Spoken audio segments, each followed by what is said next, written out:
Great. Well, like you were saying, the program since then, right, at University of Toronto has gone through some shifts, and in many ways, you have been part of taking that torch of the Septuagint studies and bringing it across Canada over to the Wevers Institute now, um, here at Trinity Western University. So let's talk a little bit about that. Could you just speak to how this came about? Yeah, it was very interesting. And, when I started out, I wouldn't have really dreamed of how this might have come about. Um, when I was a student in Toronto, of course, that department was very strong. Sure. And anchored by well-renowned scholars in various disciplines, as I mentioned. When specifically when both Wevers and Pietersma retired, and some other retirements happened, then things began to shift in terms of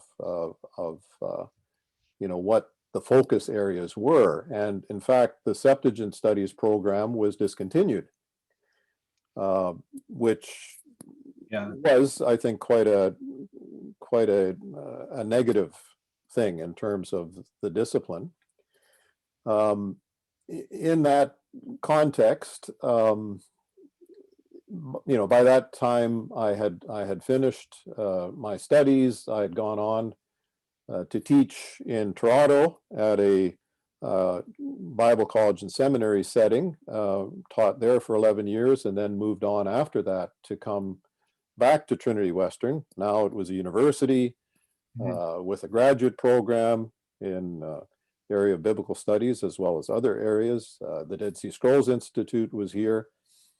And so I arrived here and started to teach and to continue my research publication. As time developed, the first couple of years, I sometimes say we kind of looked around, a number of us, and realized we had 4 people on campus who were specialists in the area of Septuagint studies. So Larry Perkins, Peter Flint, who was, of course, Dead Sea Scrolls, but also worked quite a bit in the area of Septuagint studies, Dirk Büchner, and myself. And we said, we should do something about this. And so then came the idea of establishing an institute. And in the meantime, I think I, of course, continued contacts with both John Wevers and Al Pietersma. And I think it was at a conference one year in the early 2000s.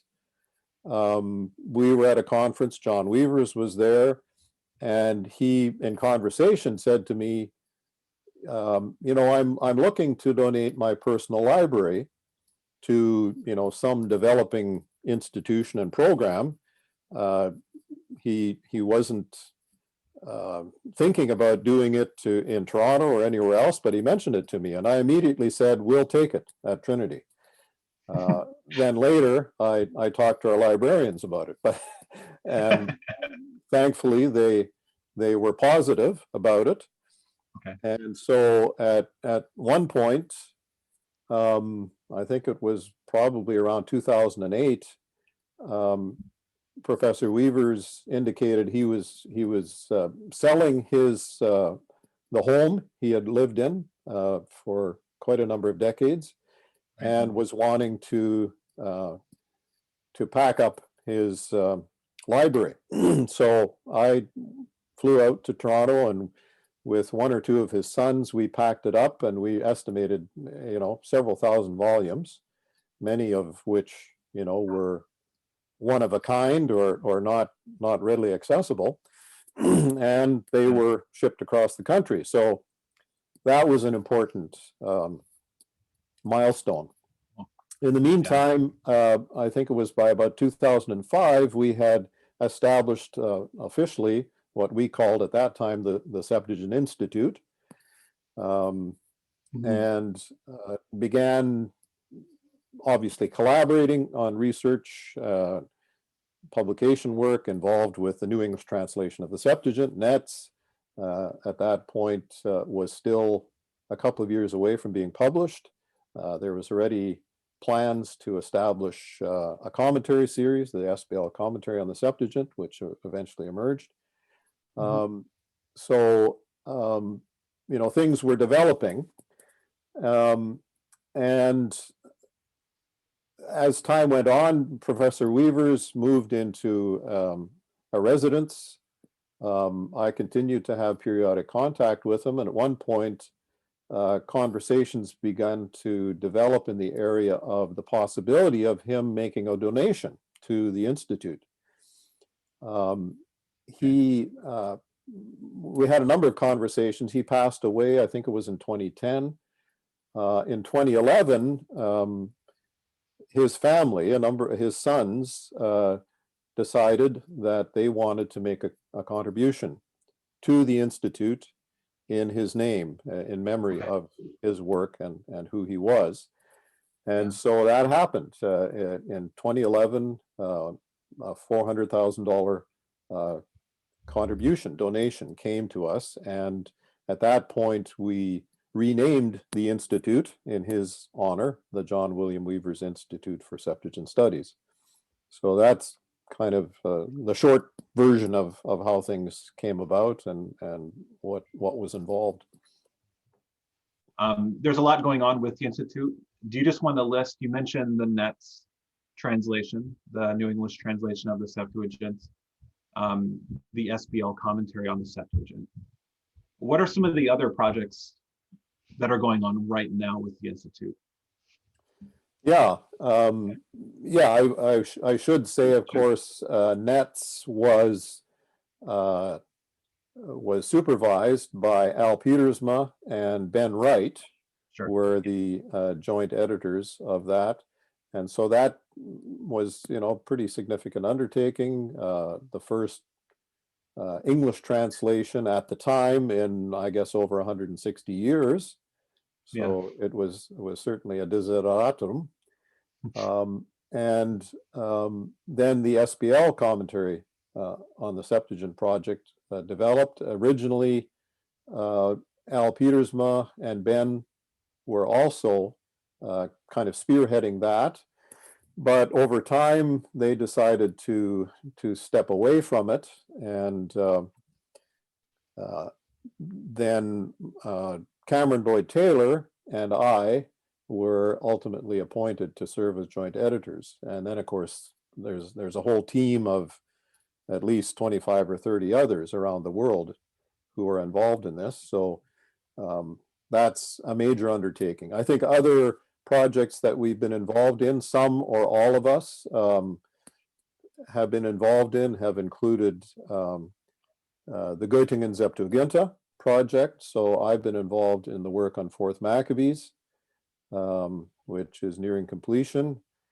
We've also, through a series of circumstances, come to be involved in what we've called the Greek Psalter project, which is not a rival to the recently confirmed and established Göttingen Psalter project, but we see ourselves as something of a partner ancillary or endeavor, focusing primarily on some of the key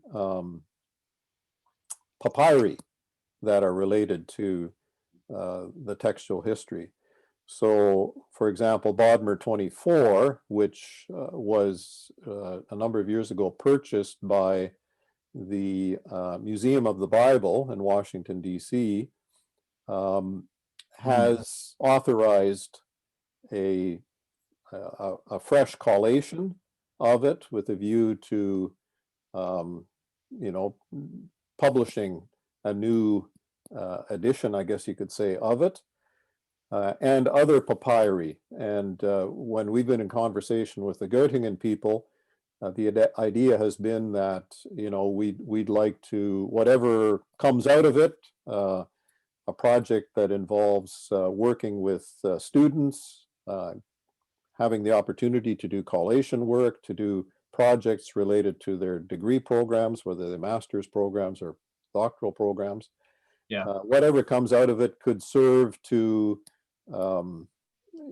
support in a modest way, obviously, the greater project of producing a new critical edition of the Psalter. So that's something we've worked on. We're hoping to continue that. There's still some negotiations going on in terms of another phase of this project, so we'll have to see what develops there.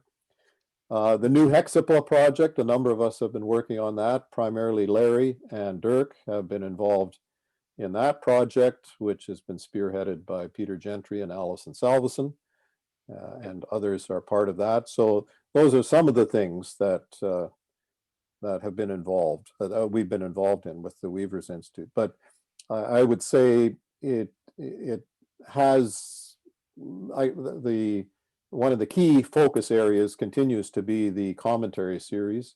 And since both Cameron and I are the joint editors, Cameron is also a member of the Wevers Institute team. I guess the Institute has become something of an organizational hub for that project. Right.